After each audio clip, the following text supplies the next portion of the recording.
I just wanted to ask whether we've given any thought to taking this digital model from just, PLM merging with MES and sort of that inside the factory point of view out to service parts, to actually thinking about it from a supply chain perspective. And I'll give you an example of what I mean.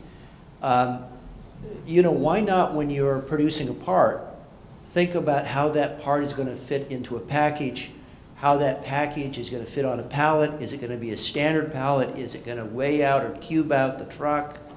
I know we're not at the digital factory yet, so this may be a little bit ahead of the game, but I just want to know if anyone's thinking about this.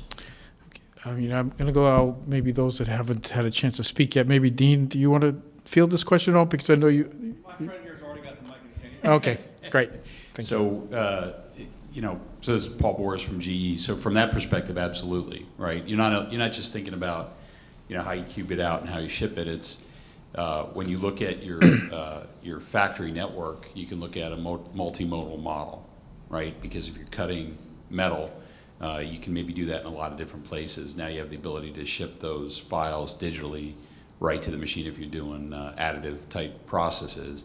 And you also have the ability to look at it from a kind of a should cost perspective, right? Here's what we think this design is supposed to cost. Here's what everybody's going to contribute to that cost. How did that cost actually play out, running analytics on that? So you can run analytics and slice the data any number of ways. And I mean, we've already got that going on across our supply chain. We actually look at that as almost a data as a service function where you can provide that back to the businesses. Yeah, that's the exact kind of problem that we would tee up at DMDII. So, if you were on the technical advisory committee, for example, and you said to all the members, and we have almost 200 members now, you could say, hey, anyone else doing this? Anyone else thinking about this? And if not, we would tee that up as a topic for a project call and ask everyone to bring in their ideas of how they would do exactly what you proposed. So that we're doing that across the digital thread, across intelligent machining. Any of those new ideas, we're coveting those.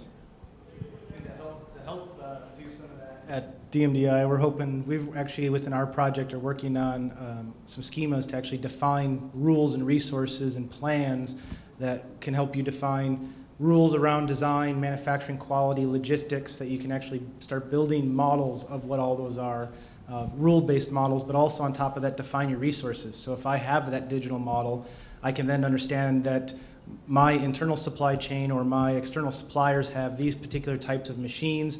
They're using particular tooling from this other customer. With all of that, those get modeled together, and using web technology, very similar to like a URL, you're able to go directly pull those specs right out of their catalogs and do analysis to say, can I build this part? Can I inspect this part? Can I ship this part? And so we're actually building those schemas. That's part of, we're actually borrowing from the QIF framework to extend that to the full life cycle.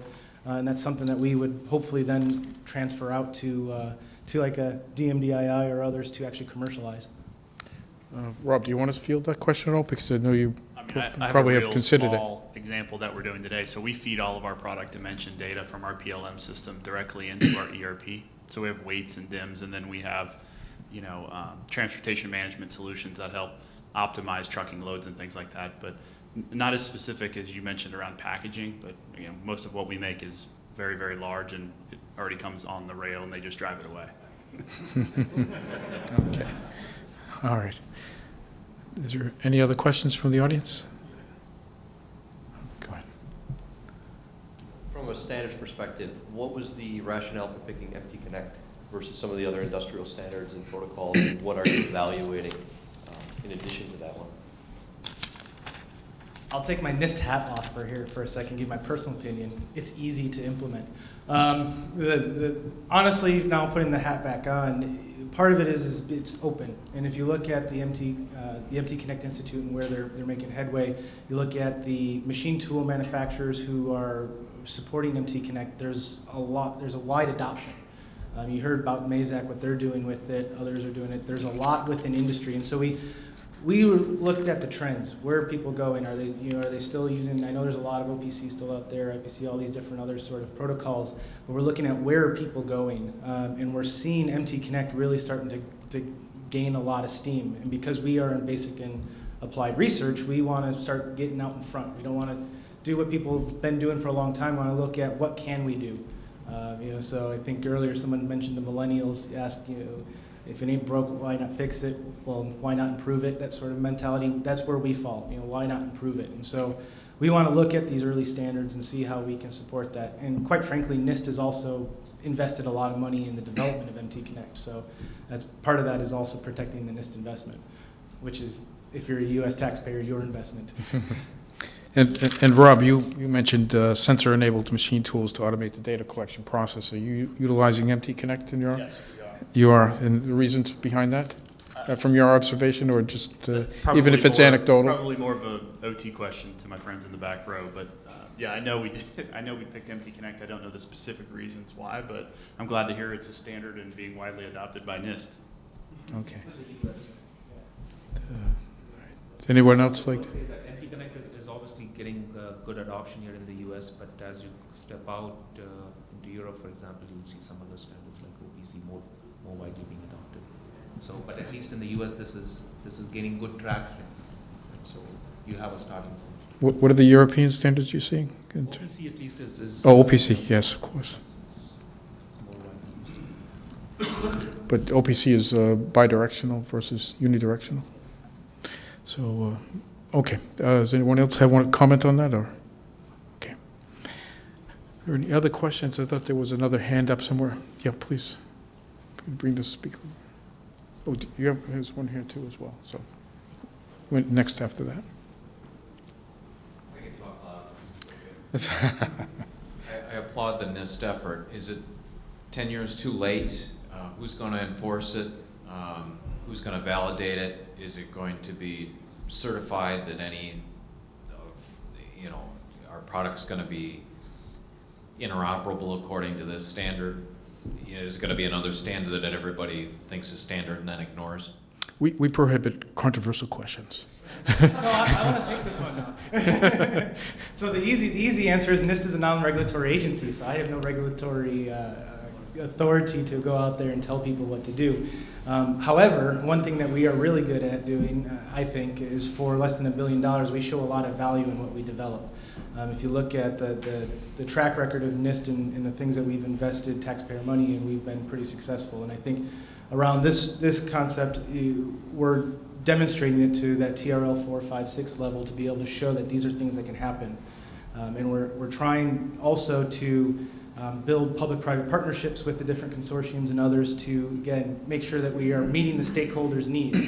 We're not just doing this in a vacuum. So we have lots of cooperative agreements with universities and in private industry.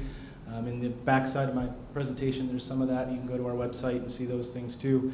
So I think we are gathering the community to build a coalition of the willing, provide a hello world example, and make it scalable. And we think by doing that, that will increase its adoption and its chance for success. So I think I'll just add to that. Are all the vendors in the room supporting the standard? Show of hands, anybody supporting the standard? So I guess the question is, what do you mean by supporting it, right? If you're leveraging it, we're leveraging it. I think, Dean's driving the DMDII.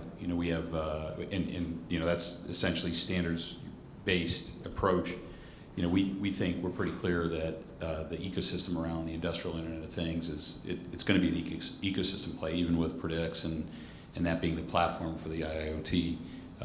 There's a lot of people that are going to come to play in that, and we've got senior executives from our global research that are sitting as the chairman. I think he said he's taking over as the chairman. So,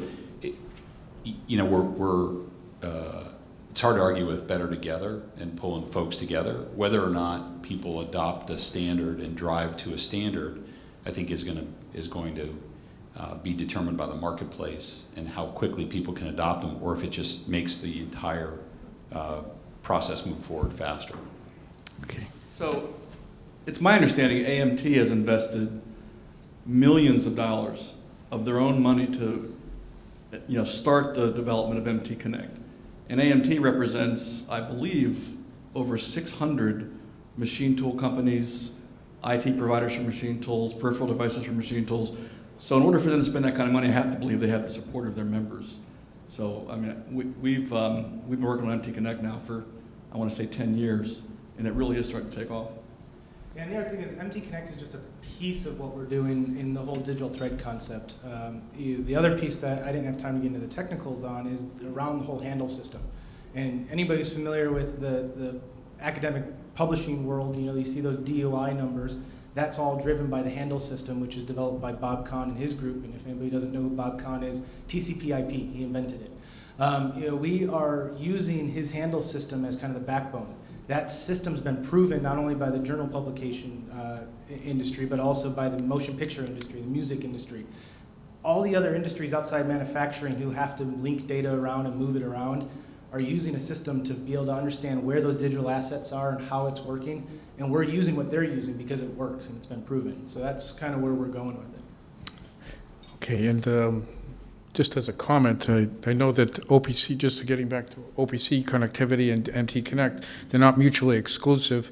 OPC and MT Connect have actually kind of AMT formed a partnership with OPC over a year ago, so they're actually I guess it would be called complementary, or not, or they both they both solve different problems. Okay. I think we had another question out here from the gentleman. Yep, So we have plenty of time. So. Okay, thanks. Just a quick question, Tom, on the,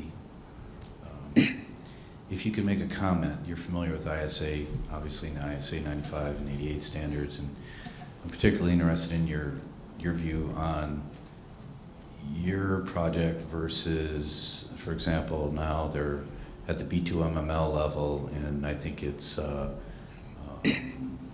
work group number 5 or so, where they're actually creating templates for the B2MML transactions, and ISA 95 was started to promote the interoperability of enterprise systems. Are you working closely with them? Is that work being leveraged, with B2MML being an open standard in your model? Yeah, so we have people at NIST actually within my division, the System Integration Division, who are working with those standards and helping those working groups. The approach that we're taking in the digital thread is to, at each level, use system engineering principles. So draw the boundaries around the system of focus and look at those first level lines of integration.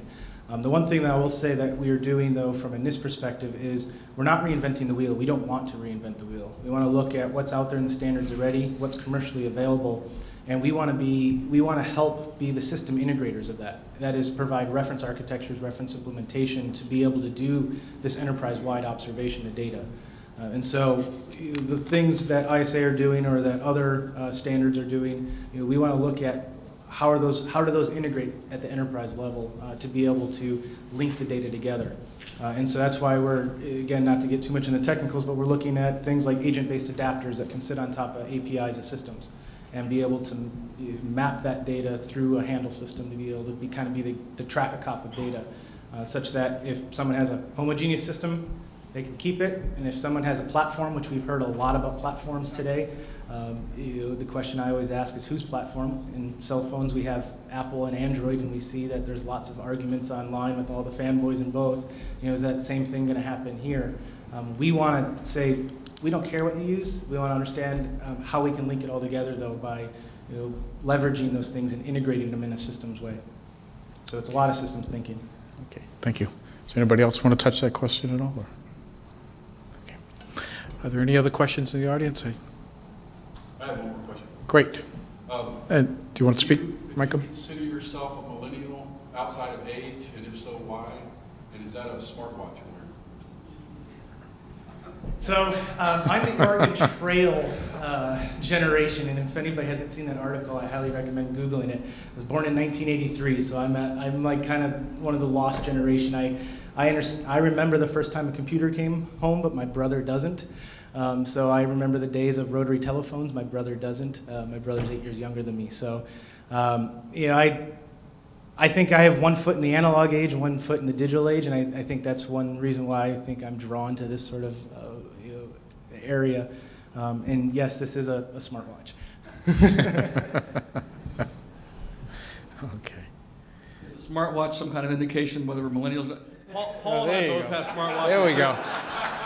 Oh, let's take a poll. How many people here have a smartwatch? I asked if you I mean, I will throw out there though too, I am, I mean, I am a mechanical engineer too, so I have a really nice Breitling automatic at home too, so. Okay. Well, are there any more questions that we can field? Or?